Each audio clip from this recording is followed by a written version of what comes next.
Hi, it's Peter Schiff. It is Monday, October 15th, 2012. Well, a lot of my critics have pointed out that my forecast that quantitative easing would produce inflation was wrong because they look at all the government indexes that purport to measure inflation, such as the CPI, the PCE, the GDP deflator, and they use those numbers to prove that I'm wrong. Well, first of all, I never said that quantitative easing would lead to inflation. Quantitative easing is inflation. Inflation is an expansion of the money supply. Prices rise as a result of that expansion. So when the Fed is printing money, creating money out of thin air, and using it to buy bonds or mortgages, that's inflation. Now, what I have said is that the inflation that the Fed is creating will lead to rising consumer prices. And again, critics such as Paul Krugman will point to government measures to say Peter Schiff is wrong, there is no inflation. Well, first of all, there is a lag between inflating the money supply and rising prices, particularly consumer prices, because the new money enters the economy through different means. Sometimes inflation shows up first in asset prices, like rising stock prices, rising real estate prices, or rising bond prices. All of that can result from inflation. But no matter where it begins, it always ends in consumer prices. The question is, how long does it take? Because remember, nobody wants bonds. When you're buying bonds, you don't want a piece of paper. You want the purchasing power associated with that bond. You want to be able to buy consumer goods with the dividends, or with the interest payments rather, or with the principal when the bond matures. So ultimately, all that inflation is going to find its way into consumer prices. However, I've also maintained that government measures are inaccurate, that they underreport the true effect that inflation is already having on consumer prices here in the United States. Now, again, some of my critics will say, oh, this is all a conspiracy theory. Peter Schiff thinks that the government is cooking the books, that they're manipulating the data. That's not what I say. My position is that the data is flawed by design because the methodology for calculating the increase in consumer prices was deliberately engineered to underestimate just how much consumer prices are in fact rising. So it's not that somebody is fudging the numbers. The numbers were designed to be fudged because of the methodology for calculating them. Now, anecdotally, I've always maintained that, look, just open your eyes and look at what's actually happening with prices. Don't believe what the government is telling you. Well, now there's some more anecdotal evidence to suggest that I'm right, confirming my suspicion that inflation is far worse than the government lets on. Fox News just released the results of a presidential poll last week. Came out on Wednesday. And this is a comprehensive poll. They surveyed over 1,200 registered voters by telephone, landline, cell phone, scientific poll. Here are the answers to the question, which of the following is the biggest economic problem facing people like you? 7% said it was the housing market. 19% said it was taxes. 24% said it was unemployment. And 41% said rising prices. 41%. Almost twice as many people identified rising prices as identified unemployment. 7 times as many people as identified the housing market. Again, more than twice as many people are worried about inflation as are worried about taxes. But remember, inflation is actually a tax, because when the government runs an enormous deficit and the Fed has to print the money to finance it, that's a tax. The purchasing power that is transferred from the consumers to the government is a tax. It's every much as big a tax as when the government takes money from you to spend it. With inflation, they're not taking your money, they're taking the purchasing power of your money and they're spending it instead of you. It's still a tax, except nobody talks about it. But question 31, and I'll read that question. It says, which of the following is the biggest economic problem facing people like you? Now, as a result of that question, by more than a 2-to-1, or excuse me, by almost a 2-to-1 margin. The number one problem that Americans identified on this poll is rising prices. Rising prices.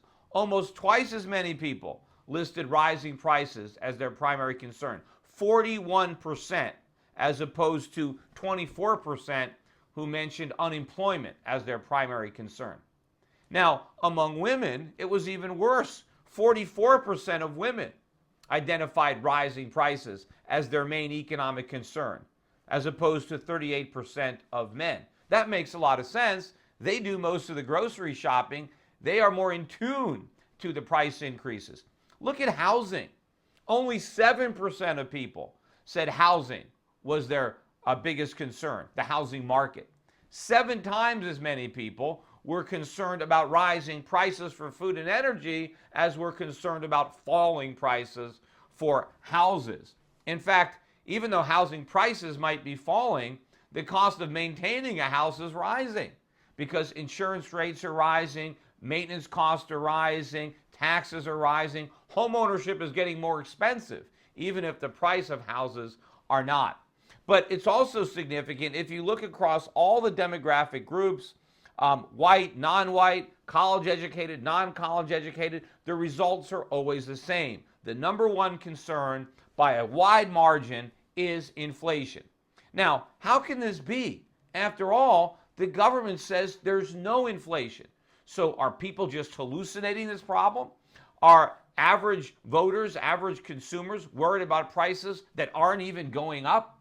Remember, Ben Bernanke not only thinks that inflation is not a problem, he thinks it's too low. He actually wants to make the inflation rate higher because Ben Bernanke is worried about the opposite of inflation. He's worried about deflation. He thinks that prices might fall, and so he wants inflation to be higher to give him a cushion. He wants a little insurance against deflation, so he's willing to tolerate or create more inflation to guard against that possibility. And of course, Ben Bernanke says that if we just create inflation, we might have more jobs. Well, twice as many people are worried about inflation than unemployment. And Ben Bernanke thinks that we're going to create jobs by creating inflation. Just how does that happen? Well, one way is he thinks, well, if we create inflation, housing prices will go up. And through the wealth effect, people will have more wealth and they'll go out and spend more money. And that will create more jobs. Well, first of all, 7 times as many people are worried about the fact that inflation is already too high, as opposed to worried about real estate market. But the Fed is not going to create purchasing power by creating inflation. He's going to destroy purchasing power. Because if he keeps creating inflation and consumer prices keep rising, in fact, they're going to rise even faster in the future than they are now, consumers aren't going to have any extra money for discretionary purchases. They're going to be spending all of their money on basic necessities like food and energy.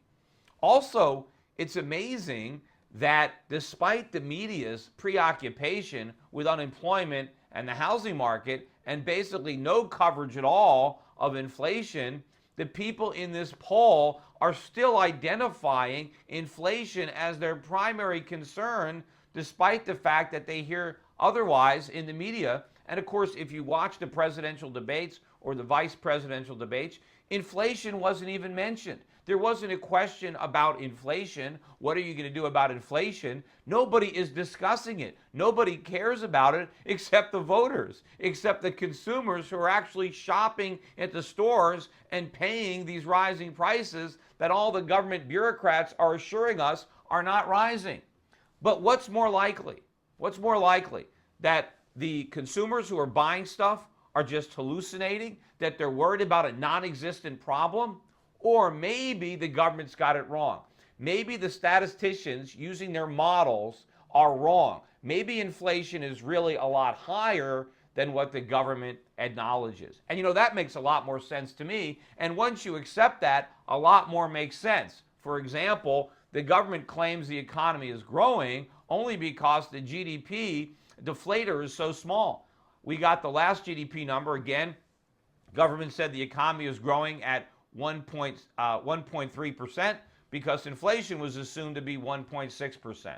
Well, what if it's not? How could it be 1.6%? If it was, it wouldn't be the number one concern on voters' minds. If inflation is north of 3%, which is far more likely, the economy is already contracting.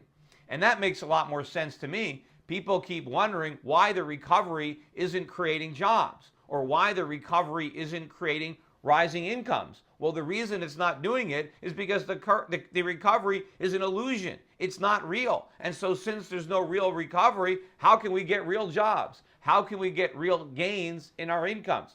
And here's what really should bother you. If the government, if the Federal Reserve thinks inflation is non-existent now, think about how much worse it's going to be, because they are deliberately creating more because they don't think it's enough. So all the people who were polled, who think inflation is bad now, they ain't seen nothing yet. Wait till they see how much worse it's going to get.